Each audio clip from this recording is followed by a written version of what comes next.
Welcome to the Market Mystics podcast, where we discuss what's happening in the cryptosphere and trading on Earth as it is in heaven. Buckle up and huddle on while we dive in and get weird. Here are your hosts, Joshua and Kim. Good morning, all you kryptonaut mystic weirdos out there. I think you're speaking directly to me. Yeah, I said everyone. I meant Kim. I knew it. How are you, Josh? Doing pretty good. How are you today, Kim? I'm okay. Okay. All right. Well, let's dive into some quick market updates. So we've got Bitcoin sitting up 1% in 24 hours, down 6.5% in 7 days, sitting at 20,206. I will note this morning when I looked at the charts and last night, I believe it was below 20. So it's kind of been tiptoeing that line. That's usually, big round numbers like that are pretty significant. If it holds above it, it's good, or going to generally go up. If it can't hold that line, then it often will fall to the next big round number. So Eek. who knows what that could be like. But we've played with 20 for months now. So True. Ethereum, the number 2 coin, sitting up 2.5% in 24 hours, down 6.5% over 7 days, currently sitting at 1,500. It's also pretty significant for them because they were much closer to 2,000 not too long ago, kind of when they announced their that the merger was going to happen next month. And so, like we see a lot with crypto and investing in general, things tend to move on the news rather than the event. And so, well, I'll be interested to see what happens as we get closer to September, which is just 2 days away. And as they roll out these things, like, does that make a big difference for Ethereum? Our top mover in the top 100 is, again, Evmos. It has been our top mover on June 23rd, August 2nd, and August 25th. Evmos is a bridge chain ecosystem for Cosmos and Ethereum. It is the number 72 coin in the top 100. It is up 9.5% in 24 hours, 33% in 7 days, currently trading at 250. One thing I think is really interesting to point out, because it's been a frequent top mover since June, is its price in June was $2.11. Its price in August was $4.34. Its price 4 days ago was $2.89, and now it's at $2.50. So 4 days ago, it was trading higher than it is today, but it's still up 10% today. That coin has some volatility. Capital V volatility. Yes. That means, we're talking about the biggest gainer in 24 hours on all of those dates. So that means that if it was the biggest gainer on the 25th, 4 days ago, that it had to go down significantly and then come back up significantly to now be the biggest mover at a lower price than it was 4 days ago. It is. That one looks like a roller coaster. This is not advice. I'm just observing things. Yes, that definitely has some movement to it. And, does volatility create opportunity? 100%. Sure. But it also creates risk. And it's just something to pay attention to. That may not be something you want to trade long term, but if you want to trade it short term, like the opportunity is there to make money with it. I don't know. I haven't looked at all into the volume that it trades with, so that may not be a good option, but it definitely has the movement that you could get in and out and in and out and in and out with some frequency. True. So speaking of frequency. Yes. Let's talk about something mystic today. Let's do it. So one of the things we wanted to talk about was just kind of this idea that you sort of are, I'm going to use terms that Kim and I didn't talk about before, so we'll see what she thinks. That you're a bit like a computer, and there are ways to program your body, to connect with your body. It's, when you look at a computer, you have the hardware, which is the physical piece, the screen, the keyboard, the motherboard, like the components, and then you have the software, which is what runs on those things. And I sort of have this belief that anything we create because it's something we've seen or experienced, or and so I sort of think that the computer is just somebody was like, even if it was unconsciously, was like, oh, like this is kind of how this works. How can Hmm. I represent this in a different way? I sort of have this belief that that's how creativity happens. It's just this process of seeing something, experiencing how something works, and then bringing that out and Hmm. representing it in a different way. But our bodies are very similar. We have hardware, we have physical skin, arms, hearts, lungs, components, and then we have software that runs on our brain and our unconscious mind and our Mhm. heart and our gut. Like, it's amazing. Like, science for a lot of years has talked about, like, you have brain cells in your brain, obviously, and that's what tells your body what to do. And then all of a sudden they're like, wait, somehow you also have very similar cells in your heart, and they connect with your brain. And they have found that now your heart sends more signals to your brain about what to do than your brain actually does. Hmm. And now they're finding very similar things that exist within your gut biome. And it's like, man, now that's sending signals places. And it's like, all those things are like unconscious. Like, what's going on in your mind, I would say, is more so your conscious mind. But like your breath, your movement, your heartbeat, your like function of your organs, all that stuff is unconscious. Like, you're not making yourself do that.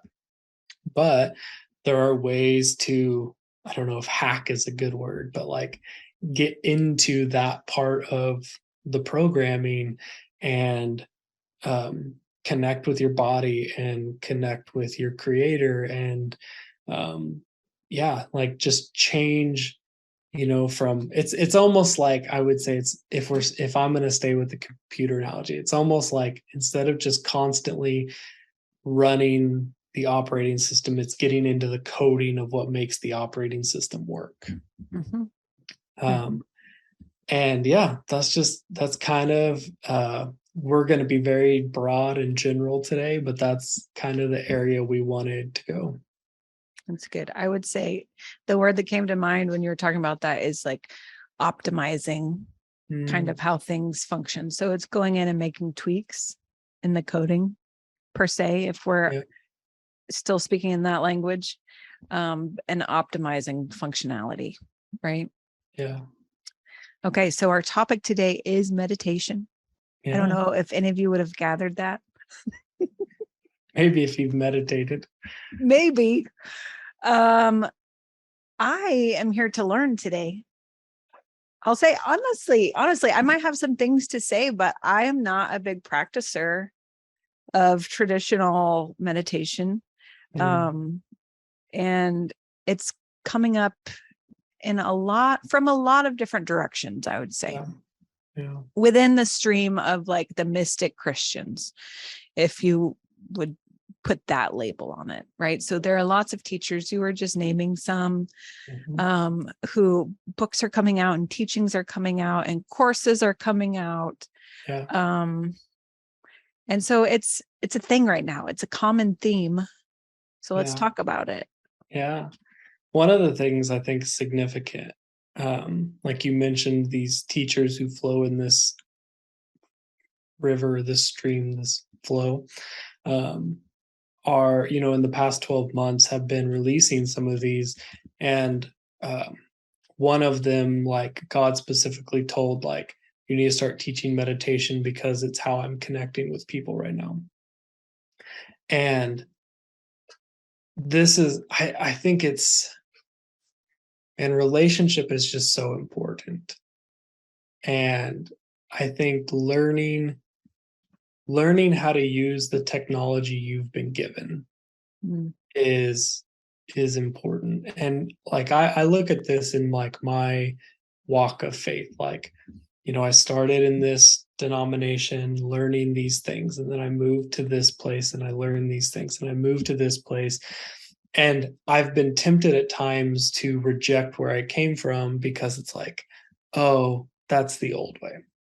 And yes, you are supposed to mature and move on to other things, but those things provide this like platform and this way of connecting. And whether or not they do a great job of it or not, I would say in general, I think the intent is to help people like live a better life, connect with their creator in some way. Mhm.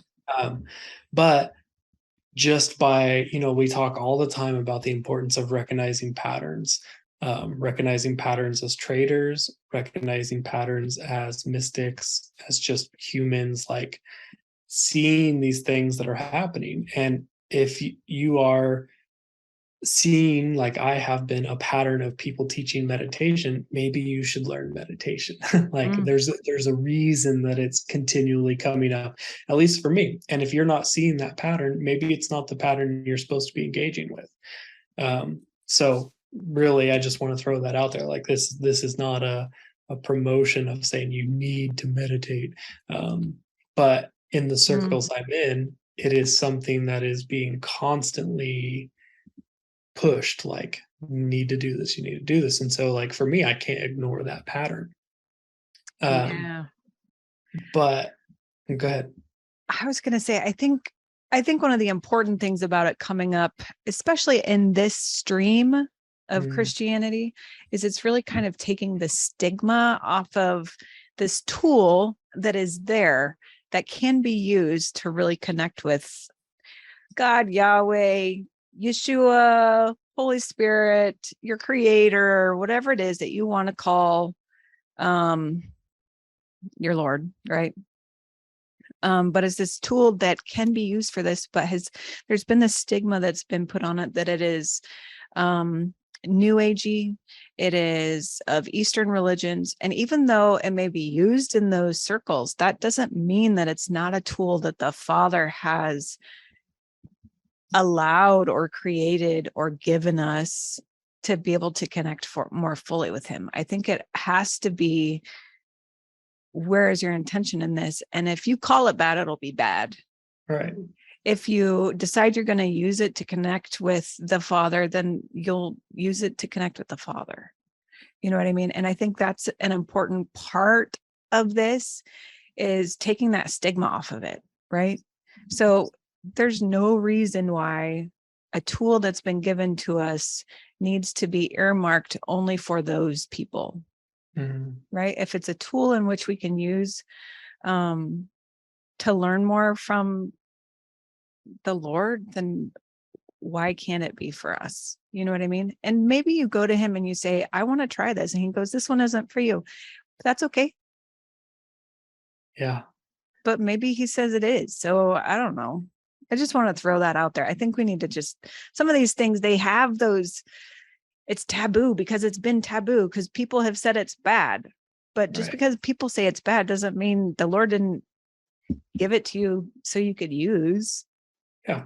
It's okay. It's like you're talking about like taking the stigma off, and it's really interesting because there's a lot of people who really do reject meditation because where they see it is in places that they don't like.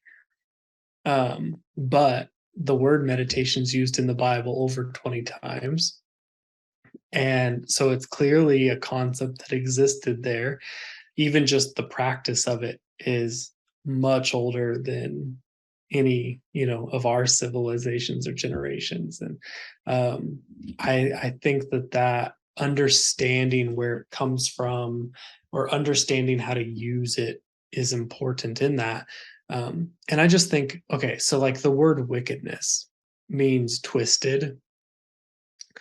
And to me, what that really means, if something's twisted, means that there's an untwisted version of that existed first.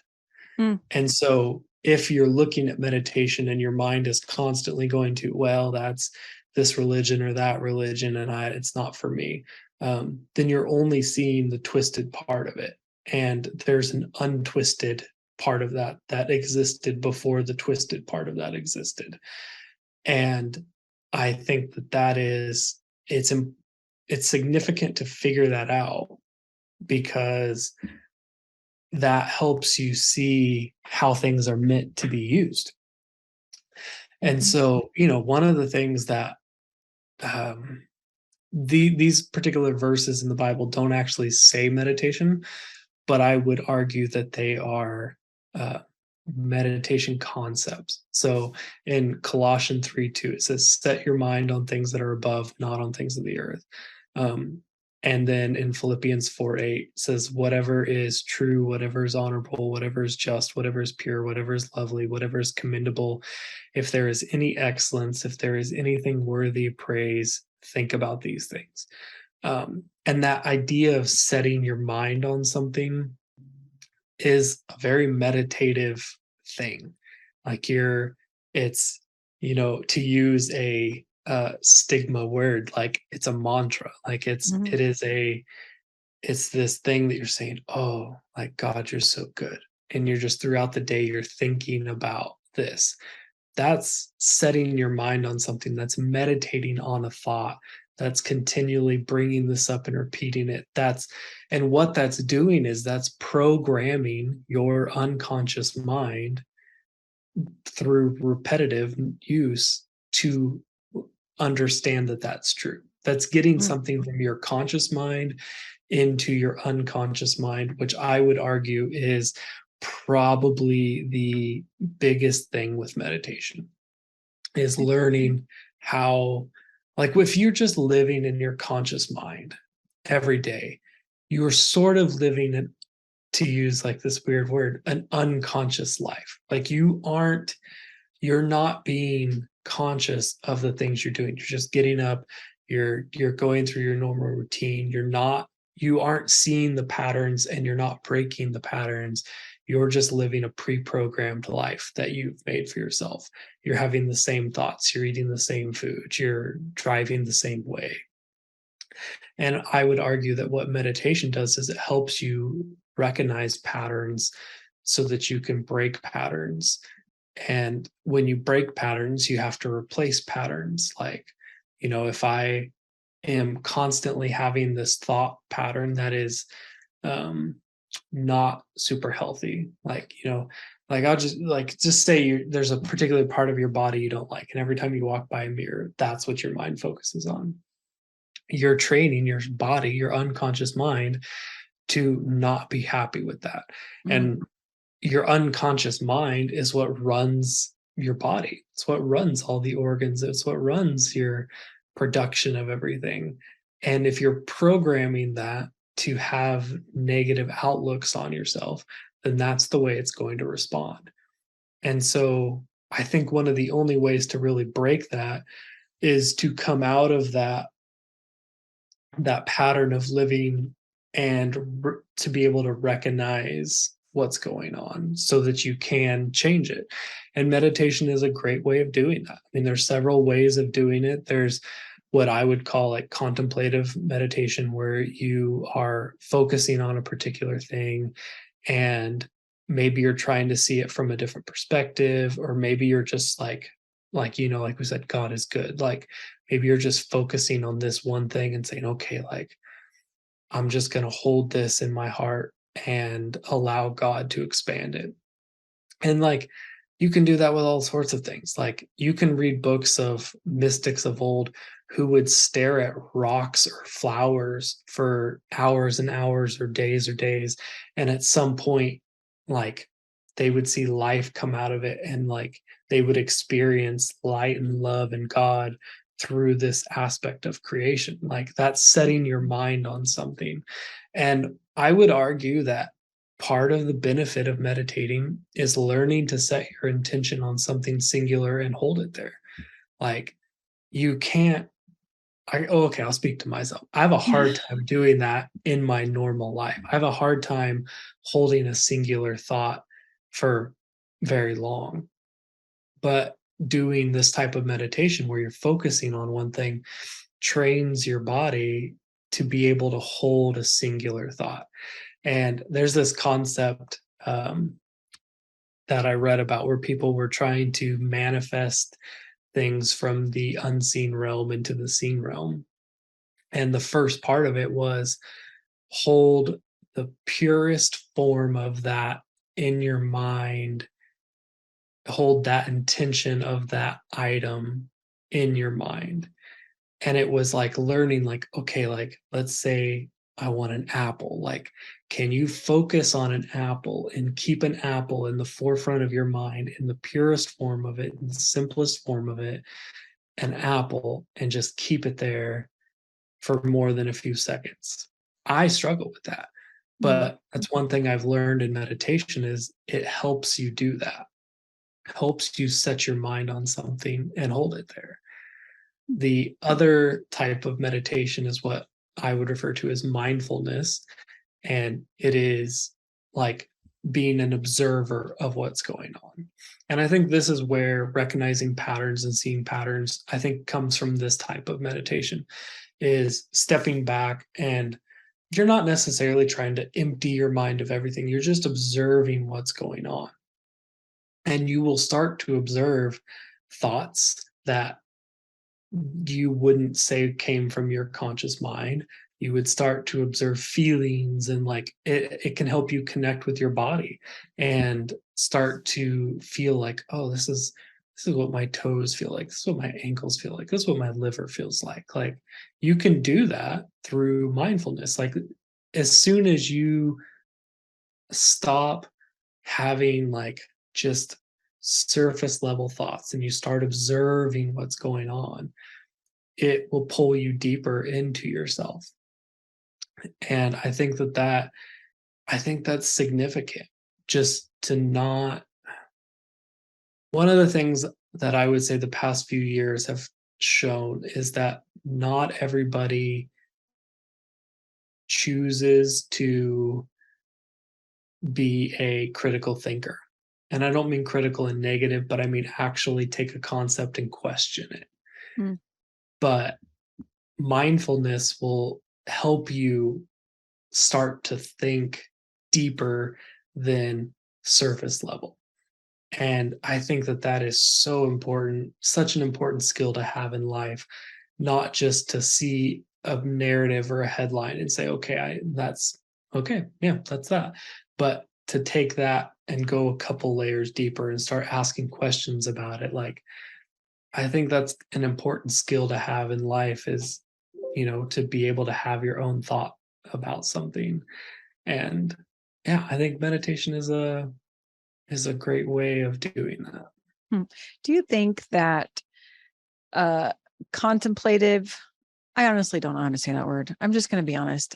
In my head, it goes contemplative, contemplative. Obviously, I've only ever read this word, right? So focusing on a topic and seeing it in a different way, and mindfulness, which is kind of observing what's happening in at the time that you're meditating. Do you think that one can lead into the other? Are they completely different things? Like, is it Yeah. a natural process for it to be, it starts as contemplative and then you wind up in mindfulness and observing the details of how this feels and how that is sounding? I've never heard that bird before. Like, Yeah. I think it could be either. I definitely think you can choose to just do one or the other. Like, but I also think it can totally be a natural progression. mm, Especially, okay, I have found in myself, mindfulness often leads to contemplation. Like, if I'm just observing what's going on, eventually something happens and I'm like, oh, wait, like, what's that? Like, let's hold that thought for a second. Um, and so for me, it sort of happens in that pattern. mm, If I'm focusing on a particular thing, it often does not lead to not focusing, I guess I would say. But yeah, I think that flow can certainly happen, or I think you can continue um, to be in one or the other. yeah.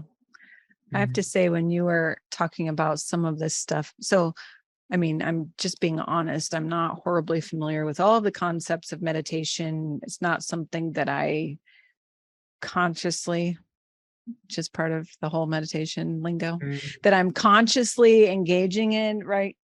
But as you were talking about some of this, I was taken back to, it was years ago, but when I really was diving headfirst into a relationship with the Lord, because I didn't know what else to do. Honestly, I didn't grow up in a church, and so I didn't know the ways of religion very well. I just knew, hey, there's the Father, there's Jesus, there's Holy Spirit, and somehow they talk to you. Right. And so I dove into this thing where I would just try to learn his voice. Mm. And the way that I did it, and I'm just going to give this is just a real account of what I did. On my lunch break at work, I would go to my car and I would put my seat back and I would lay there, I would close my eyes, and I would repeat over and over, not aloud because I'm not an out loud prayer. But in my mind, I would repeat over and over, be still and know that I am God. And I would do it with breathing. Like I would breathe in and say, be still. I would breathe out and say, and know. I would breathe in and say that and breathe out and say, am God. Right. And I would do this over and over again. But what would happen is when I would get focused on that, then I would start to be able to hear his voice. And I found that when I went to him without an expectation of like, tell me who's going to win the Super Bowl, or whatever question you may have for him at any moment, right? Mm-hmm. Or like, can you please provide the 4 cherries on my dinner plate tonight? Whatever it is. When I would go to him without an agenda, then he would actually start to just have like relationship talk with me. Oh. And it wasn't always like deeply profound, but this is how I started learning what it was to have relationship, because sometimes in relationship, you just sit with somebody and you kind of learn the nuances and the way that they are. Yeah. You learn like the being, right? And not necessarily just how they do something. It is just like, who is being here, right? Right.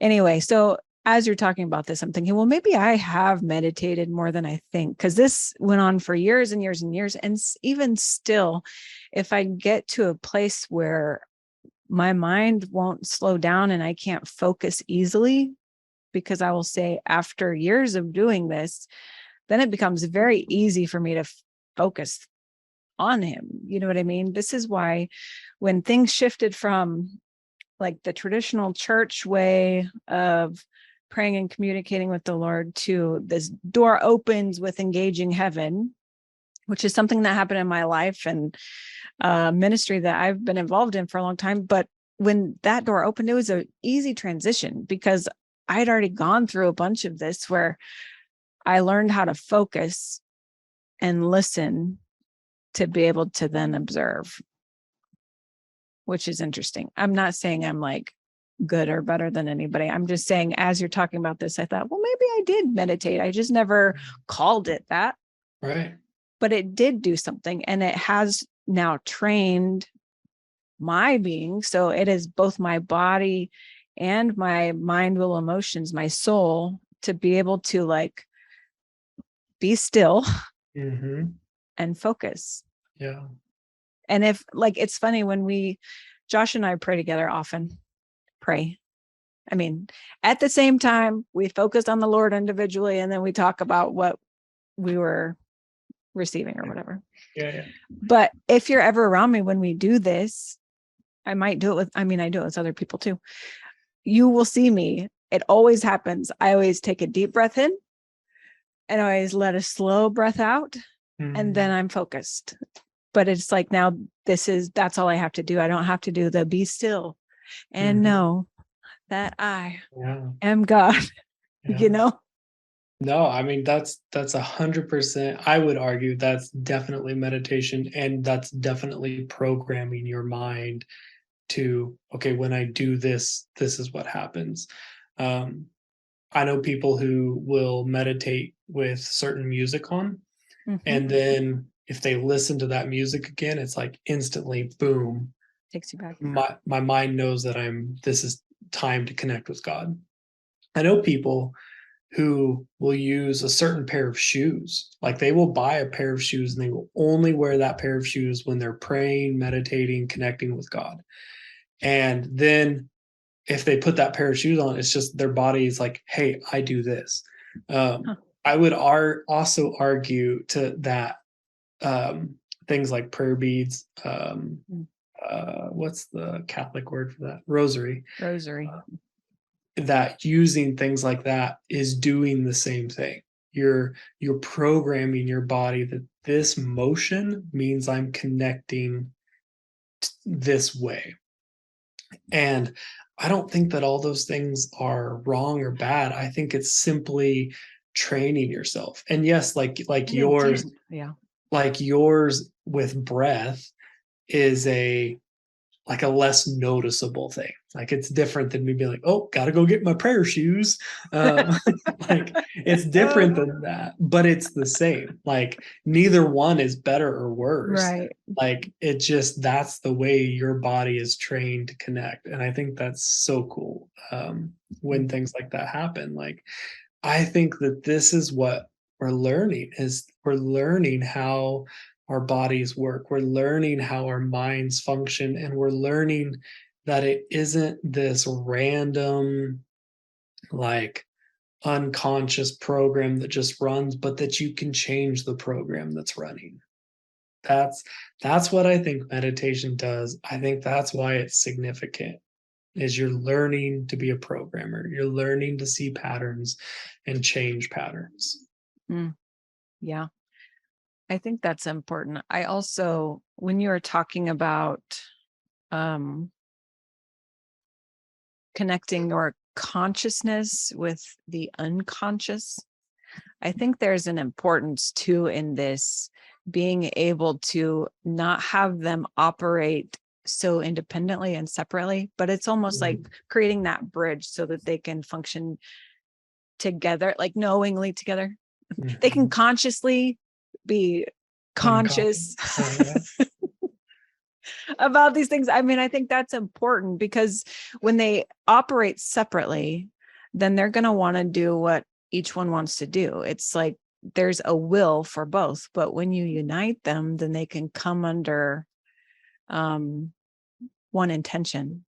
And I think the same can be said about more broadly, like your body and your soul and your spirit. So when you can, I think that is what I found in that practice is I was having my body participate, I was having my brain participate, and I was having my spirit participate. And so they came under like the same umbrella and they were working toward the same thing. Whereas sometimes when I'm driving or something, my body is doing all the maneuvers and my brain may be singing along to a song and my spirit may be not even, I don't know, my brain may not even consciously know that it's doing something.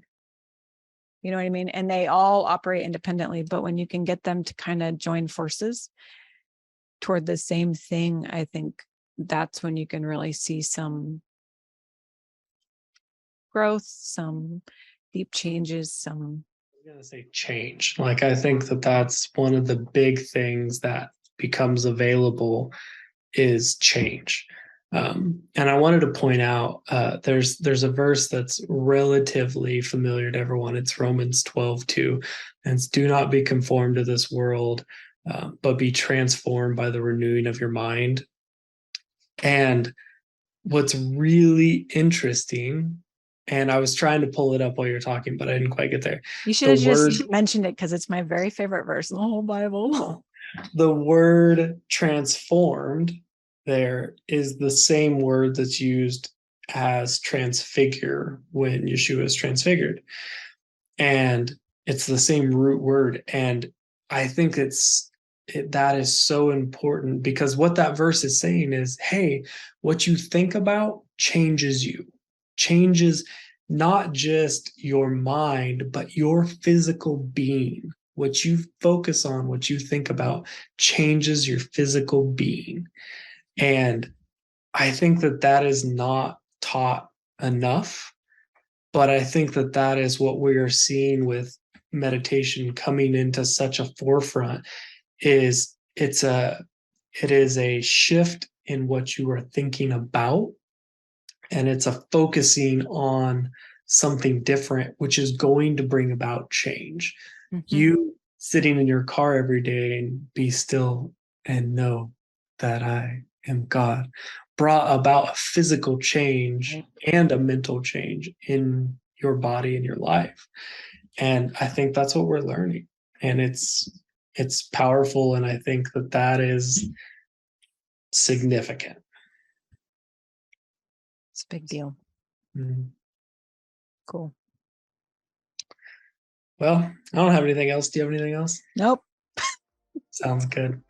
All right. Well, we are going to wrap up today's episode, and we will catch you guys next time. See ya. Thank you for listening. Join us every Monday and Thursday as we discuss trading on earth as it is in heaven. If you want to connect further, follow us on social media at market.mystics for Instagram and TikTok, and search for Market Mystics on YouTube and Facebook. If you still need more, follow the link on Facebook to book a coaching appointment. Until next time, see ya.